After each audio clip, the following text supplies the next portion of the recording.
आणखी एक मोठी बातमी आहे। सुप्रिया सुळे यांनी दत्तात्रय भरणेंविरोधात तक्रार दाखल केली आहे। भरणेंविरोधात निवडणूक आयोगामध्ये तक्रार दाखल केली आहे। भरणेंचा शिवीगाळ करतानाचा व्हिडिओ आलेला होता, व्हायरल झाला होता आणि त्यानंतर या व्हिडिओवरून सुप्रिया सुळे यांनी निवडणूक आयोगामध्ये धाव घेतल्याचं पाहायला मिळते। दत्तात्रय भरणे हे राष्ट्रवादी शरदचंद्र पवार पक्षाचे जे कार्यकर्ते आहेत त्यांना दम भरताना पाहायला मिळाले होते, त्यांना शिवीगाळ करताना दिसले होते आणि त्याचा व्हिडिओ व्हायरल झालेला होता। त्यानंतर आता सुप्रिया सुळे यांनी दत्तात्रय भरणे यांच्या विरोधामध्ये तक्रार केली आहे। त्यामुळे निवडणूक आयोग याची दखल कशी घेतं आणि काय कारवाई होते ते बघावं लागेल।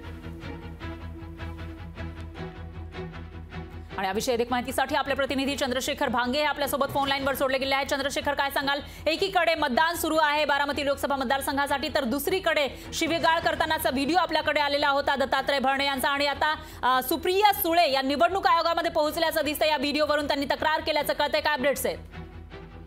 नक्कीच इंदापूरचे जे आमदार आहेत दत्ता मामा भरणे यांचा सोशल माध्यमावरचा व्हिडिओ व्हायरल झाल्यानंतर आता या विरोधात ज्या खासदार आहेत विद्यमान बारामतीच्या सुप्रिया सुळे हे निवडणूक आयोगाकडे तक्रार दाखल केलेली आहे। यावरती आता निवडणूक आयोग काय कारवाई करते हे पाहणं महत्त्वाचं आहे। खरं तर इंदापूर तालुक्यातील हा व्हिडिओ होता आणि आमदार दत्ता मामा भरणे हे शिवीगाळ आणि दमबाजी करतानाचा सगळा प्रकार होता।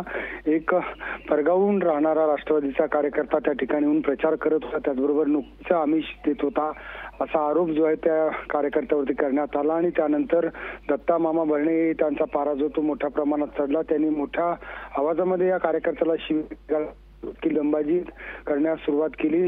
या सगळ्याचा विषयाचा जो रेकॉर्डिंग आहे व्हिडिओ त्या ठिकाणी एका कार्यकर्त्यांनी केला आणि ते सोशल माध्यमावरती व्हायरल झाल्यानंतर मोठ्या प्रमाणात या सगळ्या विषयीची तक्रार जी आहे ती आता करताना सुप्रिया सुळे दिसत आहेत। निश्चितच चंद्रशेखर, आता पुढे नेमकं काय होणार त्याची अपडेट आपण घेऊया। दरम्यान धन्यवाद तुम्ही दिलेल्या या सविस्तर माहितीसाठी। तर हा व्हिडिओ नेमका काय आहे, त्याच्यामध्ये काय रेकॉर्ड झालेला आहे आपण बघूया।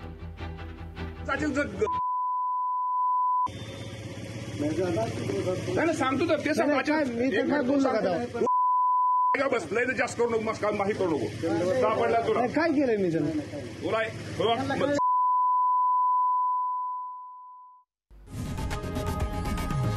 लोकशाही मराठी ऐका, पहा, जागरूक रहा।